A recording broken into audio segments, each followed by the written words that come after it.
My liewe boetie en sussie in Christus, my naam is Sonja Gerber en ons kuier weer rondom God se woord. En my boodskap vandag is gekies vir groot dinge. Ons gaan daar in Daniël 2 gaan kuier. Nou verbeel jouself, jy moet iemand anders se droom uitlê. Nou hierdie persoon vertel jou nie wat is die droom nie. Hy gee jou geen leidrade nie. Jy moet vir hom sê, wat het jy gedroom? Wat het hy gedroom en die uitleg gee. Nou dit is nogal so 'n groot taak.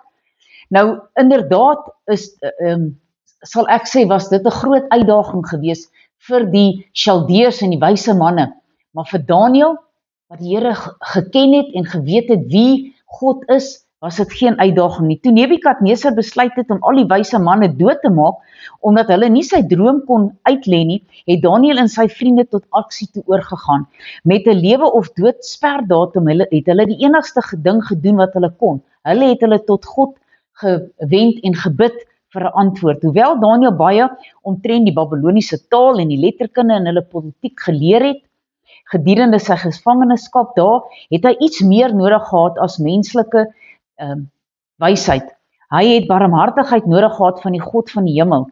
Oor die geheim het hy dit afgesmeek en die Here het sy nederigheid en gehoorsaamheid beloon deur vir hom 'n uitleg in 'n gesig te gee. Daniël het nooit vergeet wie die ware God is, waar hy sy hulp vandaan kry nie.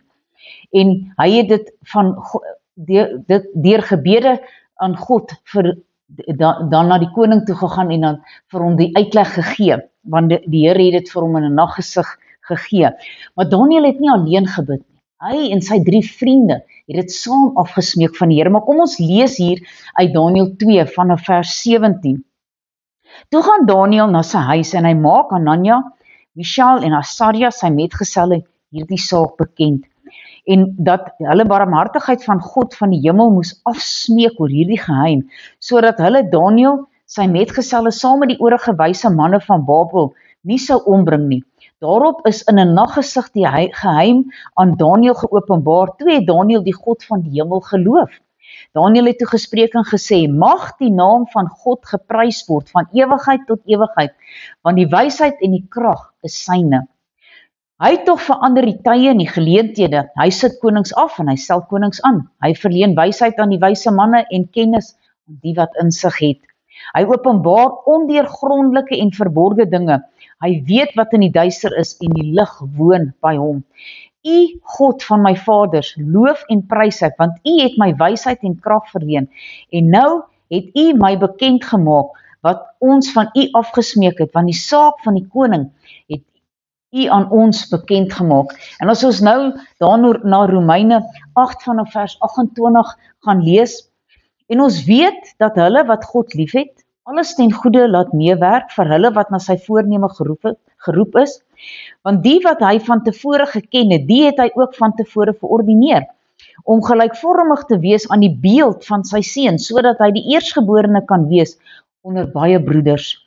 En die wat hy van tevore verordineer het, die het hy ook geroep. Die wat hy geroep het, die het hy ook geregverdig, en die wat hy geregverdig het, die het hy ook verheerlik. Halleluja. Kom ons bid saam. Almagtige God en Hemelse Vader, Here, ons wil U loof en prys en eer. Here, omdat U vir ons wysheid en kennis en insig gee in dinge wat vir die menslikheid, dit is net nie vir ons bekend nie, maar wanneer ons tot U wend en ons bid tot U en ons smeek barmhartigheid van U af, Here, dan openbaar U vir ons dinge, sodat wanneer mense ons, ek wil sê, 'n strikvraag vra, dat ons hulle kan antwoord met wysheid.